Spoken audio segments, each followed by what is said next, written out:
Lesson 17. The longest suspension bridge in the world. In this text, we'll talk about the longest bridge in the world. Now first, listen to the text, and then answer this question. How is the bridge supported? 大桥是怎么支撑的？ Verrazzano, an Italian about whom little is known, sailed into New York Harbor in 1524 and named it Aggiulemi. He described it as a very agreeable situation located within two small hills, in the midst of which flowed a great river. Though Verrazzano is by no means considered to be a great explorer, his name will probably remain immortal. For on November 21st, 1964, the longest suspension bridge in the world was named after him. The Verrazzano Bridge, which was designed by Othmar Ammann, joins Brooklyn to Staten Island. It has a span of 4,260 feet. The bridge is so long that the shape of the Earth had to be taken into account by its designer. Two great towers support four huge cables. The towers are built on immense underwater platforms made of steel and concrete.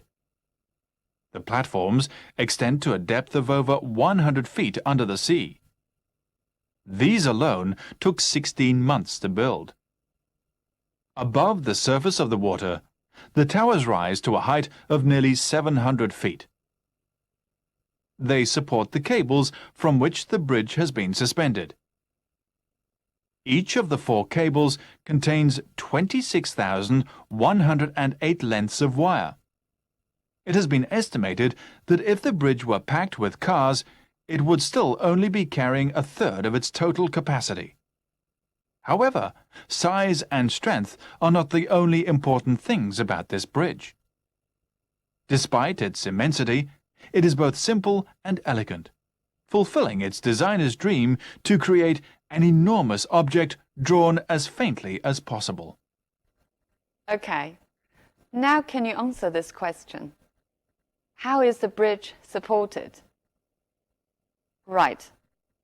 Two great towers support four huge cables, from which the bridge is suspended. 两座巨塔支撑着四根粗大的钢缆，钢缆呢又悬挂着大桥。这篇课文向读者介绍的是世界上最长的吊桥，所以它在风格上力求叙述清晰，在内容上呢着重突出的是桥的规模。我们再来看一下课文的结构。第一段先向我们讲的是这个桥的名字的来历。第二段呢，先向我们交代了一些基本事实，就是桥的 designer、location、span and the difficulty of designing， 然后才详细叙述桥的构造。这个呢是从 tower 到 cable， 再到 platform， 最后呢回到设计者，以这个桥实现了设计者的梦想来做结尾。Right. Now we'll look at the language points. He named it Angoulême.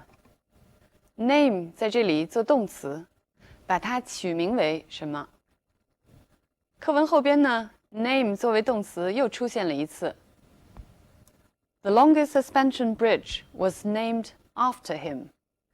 这里 name after 是以它来命名的意思。我们再来看两个例子。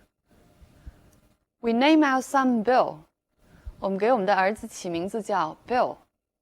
而这句中 Bill was named after his grandfather， 意思就是 Bill 是以他祖父的名字命名的。A very agreeable situation. If we describe a place with agreeable, it means pleasant or comfortable. 适宜的，舒适的。If we describe a person as agreeable, it means easygoing. 形容人呢，就是说随和的。In the midst of means in the middle of, in the middle of a place or a time. 但课文这句话呢是说 in the midst of two hills， 在两座山的中间。Verrazano is by no means considered to be a great explorer. 这里 by no means 就是说绝对不能。By no means 这里的 means 其实是 way 的意思。再比如 means of transport 其实就是交通工具、交通方式。Now look at this example. He is by no means a bad kid. 就是说 he is not at all a bad kid. 那么 by no means 还可以这样表达 He is not a bad kid by any means. And look at this example. May I bring my boyfriend to the party? 我可以回答 by all means means please do. 就请带来吧。如果 by all means 出现在对话当中，对方向你提了一个要求，你如果回答 by all means， 意思就是说没有问题，当然可以。His name will probably remain immortal. Immortal 永生的。这句话当中的意思就是他的名字会流芳百世。它的反义词就是 mortal， 会死的。The bridge joins Brooklyn to Staten Island. Join to 把 Brooklyn 和 Staten Island 连接，相当于 connect to. The shape of the earth. Now please notice the earth here is not the planet Earth, nor the soil, but the land. 这里 earth 既不是地球，也不是泥土的意思，而是指相对于海洋的大陆，或者说地表。Be taken into account， 这是一个固定词组，相当于 be taken into consideration， 被考虑。Immense underwater platforms. Immense 巨大的，这里呢是形容词形式。课文后边的一句给我们提供了它的名词形式，是 immensity. They support the cables from which the bridge has been suspended. Suspend from 意思就是 hang from 悬挂着。同样，课文的标题呢也给我们提供了 suspend 的名词形式 suspension. These alone took 16 months to build. Alone 这里和 only 意思是相同的，单单是这些就花了16个月的时间。但是注意用 alone 的时候，它只能放在修饰的名词后边。Look at these two sentences. 用 alone 的话就要说成 She alone can decide what to do. 如果用 only 就要放在修饰的名词前边 Only she can decide what to do, which means nobody else can do it for her. Were packed with cars. Be packed with means be full of.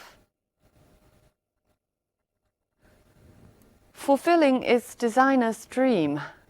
Fulfill one's dream. 注意这个搭配，意思是实现了什么人的梦想。An enormous object drawn as faintly as possible. Faintly means lightly, unnoticeably. 不容易注意到的或者轻的。课文里呢是相对于 enormous 桥的这个巨大规模而言的，用细线条勾勒的意思。